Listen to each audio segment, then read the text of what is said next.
Supreme court JCA 2022 के सभी candidates का इंटरव्यू क्लासेस के अंदर मैं एक बार फिर से स्वागत करता हूं।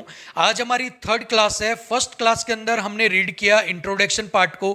सेकंड क्लास के अंदर हमने कवर किया passive interview with their 4 pillars, और आज के क्लास के अंदर हम कवर करेंगे एक्टिव इंटरव्यू को। सो काफ़ी इंपॉर्टेंट सेशन रहने वाला है, एंड तक आप जरूर देखिएगा। सो चलिए स्टार्ट करते हैं। सो देखिए, एक्टिव इंटरव्यू नाम से ही यहाँ पर क्लियर हो रहा है। एक्टिव एक्टिव का मतलब कि आप किस स्टेज के अंदर, किस मोड में रहते हैं? सचेत अवस्था के अंदर, सचेत अवस्था या फिर एक्टिव मोड के अंदर। ठीक है, एक्टिव मोड के अंदर मतलब कि जब आप इंटरव्यू देते हैं उसके अंदर आप किस मोड में रहते हैं? एक्टिव मोड के अंदर। अब देखिए, जब आप इंटरव्यू देने जाते हैं तो दो लोग वहां पर आपको मिलते हैं। एक होता है इंटरव्यूअर। इंटरव्यूअर कौन होता है? जो आपका who takes your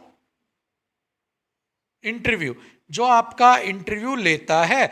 and interviewee, ये कौन होता है? हु गिव्स इंटरव्यू, जो इंटरव्यू को आपका देता है। ठीक है, सो एक इंटरव्यू लेने वाला और एक इंटरव्यू देने वाला, मतलब कि एक कैंडिडेट होगा, मतलब ये कैंडिडेट होगा और ये यहां पर क्या होगा? पैनल होगा जो आपका इंटरव्यू लेगा। सो ये दोनों ही किस फॉर्म के अंदर होते हैं? ये दोनों ही जो आपके होते हैं वो किस फॉर्म के अंदर होते हैं?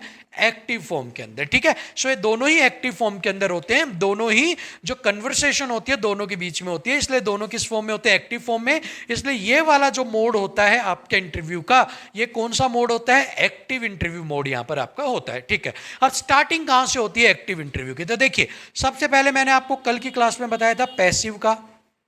ठीक है, जिसके अंदर आपको मैंने 4 पिलर्स बताए थे। आपकी एंट्री, उसके बाद आप जो परमिशन, उसके बाद ड्रेस और उसके बाद ऑर्डर। ठीक है, ईपीडीओ, आपके 4 पिलर्स बताए थे। अब इसके बाद जब लास्ट आपका होता है ऑर्डर, ऑर्डर के मतलब जब आप बैठ जाते हैं और बात स्टार्ट कर देते हैं। ठीक है, यहां तक आपका क्या था? यहां पर देखिए, यहां तक क्या था? यहां तक आपका जो कोआ, ठीक है, कोआ और कोयल, ठीक है, कोवा और कोयल जो आपकी थी वो दोनों यहां तक सेम है। मतलब कि क्यों? क्योंकि कहते हैं ना, कोवा और कोयल दोनों काले, जब तक ना बोलें तब तक कैसे पहचाने? तो जब वो बोलते हैं, कोवा और कोयल दोनों काले हैं तो दोनों सेम है दिखने में, लेकिन डिफरेंस क्या है? उनका बोलना। जब कोयल बोलती है मधुर आवाज, कोवा कोवा बोलता है काका, तब पता लगता है कौन सा कोवा है और कौन सी कोयल यहां पर है। उसके बाद आप डिफ्रेंशिएट कर सकते हो। तो सेम चीज यहां पर है, किसको नॉलेज है, किसको नॉलेज नहीं है, ये किस में पता लगेगा? आपका एक्टिव इंटरव्यू में। यहां पर तो सभी कोवा और कोयल सभी क्या हैं? यहां पर आपके सेम है। ठीक है, सो ये सबके लिए पार्ट सेम है। अब इसके बाद चेक किया जाएगा कि कौन आपका कोवा है और कौन कोयल है। ठीक है, सो पैसिव के बाद आपका स्टार्ट हो जाता है यहां पर क्या? एक्टिव। अब एक्टिव के अंदर 4 स्टेज आपकी आती हैं। सबसे पहले एक्टिव के अंदर आपका डीवी किया जाता है। ठीक है, सबसे पहले डीवी किया जाता है आपका। अब एक्टिव इंटरव्यू स्टार्ट तो हो ही चुका है, अब इसके क्या क्या स्टेप्स आपकी फॉलो की जाती है? सबसे पहले डॉक्यूमेंट वेरिफिकेशन किया जाता है। उसके बाद जो आपका रजिस्ट्रेशन फॉर्म होता है, ठीक है, जो आपका रजिस्ट्रेशन फॉर्म होता है उसको एक बार ध्यान से वो जो आपके जो इंटरव्यूअर होते हैं वो आपको उसको रीड करते हैं, और उसके बाद आपका डीवी हो गया, रजिस्ट्रेशन फॉर्म्स हो गया, और उसके बाद आपका क्या होता है? स्टार्ट होता है आपका क्या? इंटरव्यू।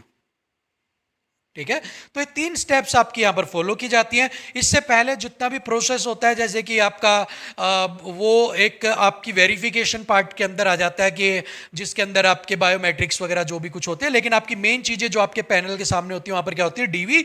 आपका वहां पे डॉक्यूमेंट्स वो चेक करते हैं, रजिस्ट्रेशन फॉर्म उनके सामने स्क्रीन पर होता है कंप्यूटर के ऊपर।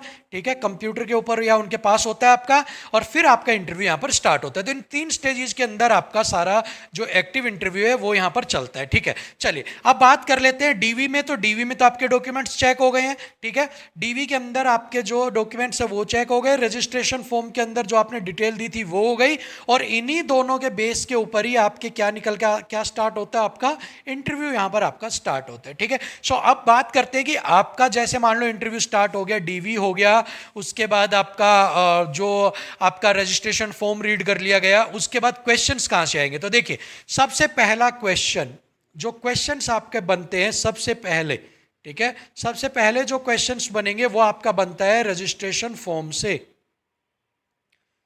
कहां से बनेगा? रजिस्ट्रेशन फॉर्म से। ठीक है।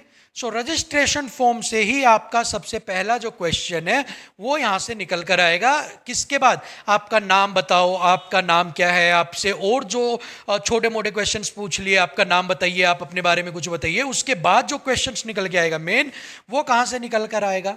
रजिस्ट्रेशन फॉर्म से। तो पहली एक्टिव इंटरव्यू की सबसे पहली कंडीशन क्या है कि जो रजिस्ट्रेशन फॉर्म है उसको आप क्या करो, उसको आप अच्छे से क्या करके जाओ, रीड करके जाओ कि मैंने क्या क्या डिटेल्स फिल की हैं। उसके बाद उसके अंदर आपने जो जो डिटेल्स फिल की है उनके बारे में भी आपको सारी चीज़ों की नॉलेज हो, जैसे कि कॉलेज आपका, ठीक है, यूनिवर्सिटी आपकी, ठीक है, उसके बाद आपका एरिया, स्टेट, ठीक है, आपका डिस्ट्रिक्ट, इन सब के बारे में आपको नॉलेज होनी बहुत ज़रूरी है कि आपका कॉलेज जो है, आपका कॉलेज कहाँ पर है, किस यूनिवर्सिटी से एफिलिएटेड है सॉरी इसके बाद आपका जो एरिया है, आपका स्टेट है, आपका डिस्ट्रिक्ट है, वो कहाँ पर पड़ता है, किसके अंडर आता है, किसकी जुरिडिक्शन के अंदर आता है। साथ में ही आपके कॉलेज यूनिवर्सिटी के लिए फेमस क्या है, क्या वहाँ से कोई ऐसी पर्सनैलिटी निकली है, कोई महान हस्ती पढ़ के निकली है जिसके बारे में आप बताना चाहते हो। सो ये सारी चीज़ें आपके जो क्वेश्चंस है वो यहाँ पर बनाती है। तो सबसे पहले तो आपको आपके रजिस्ट्रेशन फॉर्म के अंदर जो भी डिटेल्स फिल आपने की है उन सब के बारे में अच्छे से पता होना चाहिए, और उन सब के बारे में आपको थोड़ी सी रिसर्च भी करनी है। मेरा कॉलेज आता है, क्या उसमें कभी निकट पहले पास्ट के अंदर क्या कभी कोई ऐसी कोई बात हुई है जिसको वो इसको फेमस बनाता है? क्या मेरा जो जगह विशेष है, जो मेरा स्थान है, डिस्ट्रिक्ट, स्टेट है, जो क्या वो उस पर्टिकुलर जो मेरा एरिया है क्या वो किसी चीज़ के लिए फेमस है? जैसे कि आप वाराणसी से बिलोंग करते हैं, ठीक है, वाराणसी से आप बिलोंग करते हैं, तो Varanasi is famous for Kashi Vishwanath, ठीक है, काशी विश्वनाथ टेम्पल, ठीक है। सो आपको पता होना चाहिए कि जो आपका अब कोई उज्जैन से बिलोंग करता है तो Ujjain is famous for Mahakaleshwar temple, ठीक है। सो इस तरह की जो पर्टिकुलर चीजें हैं वो भी आपको यहां पर पता होनी चाहिए, क्योंकि वो पूछेंगे अच्छा आप कहां से बिलोंग करते हैं, आप कहोगे जी काशी, तो काशी किस लिए फेमस है? आप कहोगे काशी विश्वनाथ टेम्पल। अगर कई बार आपसे दोबारा पूछ लिया जाता है अच्छा तो ये बताइए कि काशी विश्वनाथ के अलावा और क्या फेमस आपके सिटी में, सो वहां पर आपको एक दो चीजें ऐसी पता होनी चाहिए कि आप जिस एरिया, स्टेट, डिस्ट्रिक्ट से आ रहे हैं वहां पर एक दो चीज फेमस क्या है, ठीक है। आपके स्कूल कॉलेज के लिए फेमस क्या है, आपका एरिया, डिस्ट्रिक्ट, इनके लिए क्या फेमस है, समझ गए होगे आप इतनी चीजें, ठीक है। सो यहां पर जो रजिस्ट्रेशन फॉर्म है आपका वो आप सबको बहुत अच्छे से पता होना चाहिए, हर एक चीज जो डिटेल्स आपने फिल की है उसके बारे में। अब सेकंड स्टेज यहां पर आती है। सेकंड आपसे पूछा जाएगा आपके ही एरिया वाइज से, ठीक है, आपकी जो लोकेलिटी है वहाँ उसके बारे में, आपका डिस्ट्रिक्ट, आपका स्टेट, आपका एरिया जो भी है इनके बारे में आपसे पूछा जाएगा कि ये किसके अंडर आते हैं, किसकी ज्यूरिडिक्शन में आते हैं ये, ठीक है, इसके किस हाई कोर्ट के नीचे आते हैं, किस तहसील के किसके नीचे आते हैं। तो इस तरह के सवाल भी आपके यहाँ से पूछे जाते हैं कि भाई आप मान लो आप आते हो, आपने जैसे मैंने बताया आप उज्जैन से आते हो, ठीक है, अब उज्जैन जो है वो उसके नीचे कौन सा हाई कोर्ट, किस हाई कोर्ट के नीचे आता है वो, ठीक है, आपका हाई कोर्ट वहां पर कहाँ पर है, ठीक है। उसके अलावा आपके जज वहां पर पूछ सकते हैं कि आपके जज बताइए आप कौन है, हाई कोर्ट का वहां पर चीफ जो जस्टिस है आपके वो कौन है। सो जब ये सारी चीजें भी आपको अपने एरिया वाइज वहां पर पता होनी चाहिए, ठीक है। सो एरिया, स्टेट, डिस्ट्रिक्ट जो भी आपका है उसके वाइज आप यहां पर ये सवाल जरूर तैयार करके जाएंगे। सबसे पहले किस किस तरह के सवाल होंगे एक बार मैं आपको बता देता हूं। सबसे पहले तो फेमस किस लिए आपका, ठीक है, फेमस किस लिए ये पता होना चाहिए। ज्यूरिसडिक्शन,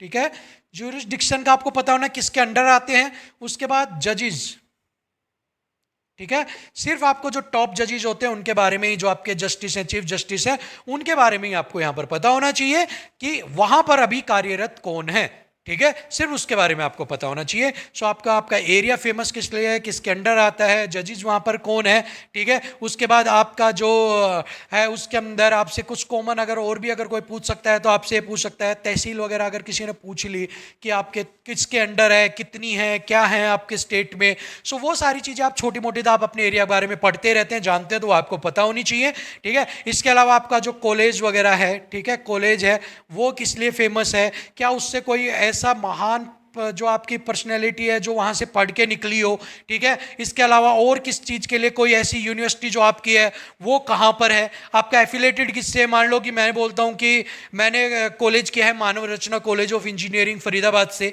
ठीक है। अब मेरे से पूछता है एफिलेटेड, मैंने कहता है एमडीयू रोहतक से, ठीक है। अब पूछा जाएगा मुझे एमडीयू रोहतक कहाँ पर है, अब मुझे यही नहीं पता एमडीयू रोहतक है कहाँ पे, ठीक है। सो वो तो मैं रोहतक नाम में बोल रहा हूँ, लेकिन महर्षि दयानंद यूनिवर्सिटी अगर मैं बोलता हूँ तो मेरे से पूछे कहाँ पर है, अगर मुझे नहीं पता तो वहाँ पर आपका डाउन होगा। तो आपको ये भी पता होना चाहिए कि जिस यूनिवर्सिटी से आपका ये एफिलेटेड है वो कहाँ पर है। जैसे मैंने बताया महर्षि दयानंद कहाँ पर है, रोहतक के अंदर। तो ऐसे आपको भी पता होना चाहिए आपका कॉलेज से एफिलेटेड है उसका बेस कहाँ पर है, वो कहाँ पर एस्टेब्लिश्ड है। तो ये सारी चीज़ें भी आपको यहाँ पर पता होनी चाहिए, ठीक है। चलिए, दो जो थे यहाँ पर टाइप मैंने आपको बता दिया कि किस तरह के क्वेश्चंस जो हैं वो यहां पर आपके दो तरीके से बन सकते हैं, ठीक है। अब दो चीजें तो आपके रजिस्ट्रेशन फॉर्म से ही मैंने बताई हैं कि किस तरह के रजिस्ट्रेशन फॉर्म से ही आपके जो क्वेश्चंस है वो यहां पर आपके बनेंगे। अब इसके बाद दो तरह के सवाल और बनते हैं, टू टाइप्स ऑफ क्वेश्चंस आपके यहां पर और निकल कर आते हैं एक्टिव के अंदर, ठीक है। सो वो तो जो दो टाइप और बच गए हैं वो हम नेक्स्ट क्लास के अंदर कवर करेंगे, क्योंकि एक बार में प्रेशर देने का कोई फायदा नहीं है। नेक्स्ट क्लास के अंदर धीरे धीरे 25 क्लास 20 क्लास हम लेंगे और आराम से आपका कवर करते हुए यहां पर चलेंगे। सो आज इतना ही है, कल दो क्वेश्चन और फिर एक्टिव इंटरव्यू के दो पार्ट और बचेंगे, उसके बाद एक्टिव को बंद कर देंगे और उसके बाद कुछ एक्स्ट्रा जो चीजें हैं उनको हम कवर करते करते 10-15 क्लास में कवर करेंगे और उसके बाद फिर हम अपना मेन जो चीजें वो यहां पर स्टार्ट कर देंगे, ठीक है। सो फिलहाल के लिए इतना ही। और कोई डाउट हो, अगर आपकी क्वेरी हो तो आप मुझे टेलीग्राम चैनल फंडलैंड बाय अनुज पे आप या एससीआई जैसे इंटरव्यू पे पूछ सकते हैं। उसके अलावा आप कमेंट बॉक्स में भी पूछ सकते हैं, जवाब मैं आपको दे दूंगा, ठीक है। और आप तैयारी करते रहिए, बहुत सारे लोगों के ऑफर आते हैं। कल भी एक इंटरव्यू बहुत जो कंडक्ट करवाते हैं उनका हमारे पास आया, नाम तो मैं नहीं लूँगा, कि सर आप इंटरव्यू करवा रहे हैं, ऐसे ही करवा रहे हैं और आप हमारे साथ मिल जाइए या कोलैब कर लीजिए और जो प्रॉफिट होगा हम आधा आधा करेंगे या जैसा भी करेंगे। सो अपना एक ही था कि भाई हमने तो अभी बच्चों से जो फीस रखी है वो ₹1 फीस रखी है हमने, ठीक है। हमें नहीं चाहिए कि हमें 1000 में लेनी है 2000 में, हमने ₹1 फीस रखी है। और जो ये ₹1 फीस भी रखी है ये भी हम तब लेंगे जब वो ज्वाइन कर लेंगे और उनकी जब फर्स्ट सैलरी आएगी उसमें से लेंगे, माँ बाप के पैसों में से ₹1 नहीं लेंगे, उनके खुद के कमाए हुए पैसे जब वो आ जाएंगे उसमें से ₹1 की हम फीस लेंगे, इससे पहले हम फीस भी नहीं लेंगे, ठीक है। सो आप तैयारी करते रहिए, हमारा सबको एक ही जवाब है भाई, हम यहाँ पर पैसे वैसे बनाने के लिए नहीं आए हैं। हमने डिस्क्रिप्टिव की तैयारी करवाई तब भी हमारे पास बहुत ऑफर आए, सर आप 60 के करीब मॉक टेस्ट इतने अच्छे अच्छे दे चुके हो, बाकी बच्चों ने जिन्होंने भी एग्जाम्स की और भी एग्जाम्स की तैयारी की थी उनके अंदर भी उनके हमारे पैसेज आए हैं, ठीक है। और हमारे पढ़ा हुआ बच्चा और भी जिन एग्जाम्स में बैठे उनको भी काफ़ी ईजी लगा जब वो एग्जाम में बैठे, क्योंकि वो प्रैक्टिस करके आए थे। तब भी हमारे पास ऑफर आए थे कि आप ये मॉक टेस्ट जो तैयार कर रहे हो हमें दे दो, हम इनकी एक सीरीज बना देते हैं और इनको है ना आप 500-499 में हम इनको सोल आउट करेंगे। तब भी हमारा ये जवाब था कि भाई मैं तो जो है यूट्यूब के ऊपर भी नहीं डाल रहा हूँ, ताकि यूट्यूब पे कुछ लोग कहेंगे कि आप यूट्यूब पे इसलिए डाल रहे हो कि आपकी वीडियो लोग देखें। हमने तो टेलीग्राम के ऊपर ही सब कुछ किया है और सभी बच्चों के पास उनकी कॉपीज भी पड़ी हुई हैं, सब कुछ है। लेकिन मेन मोटिव यहाँ पर पैसा नहीं है, मेन मोटिव यहाँ पर है कि आपका सिलेक्शन यहाँ पर हो जाए, ठीक है। इसीलिए हमने सभी को यही जवाब दिया कि ₹1 फीस रखिए, अगर आप जुड़ना चाहते हैं जुड़ जाओ, लेकिन हम जब सैलरी उनकी आएगी तब फीस आपको ₹1 की मिलेगी। तो ठीक है, जिसको अगर आना है तो आ जाओ, नहीं आना तो मत आओ, लेकिन हम तो अपना यही रखने वाले हैं। सो आपके लिए यही रहने वाला है। आगे भी ये एग्जाम सुप्रीम कोर्ट का हो जाएगा, कोई और कोर्ट का आएगा तब भी हम यही रखेंगे। बस ऐसे ही आप ज्वाइन करते रहो, नौकरी आपकी लगती रहे और हमें क्या चाहिए उसी में ही सब कुछ है। सो मिलेंगे अगली वीडियो में, तब तक के लिए थैंक यू सो मच, नमस्कार।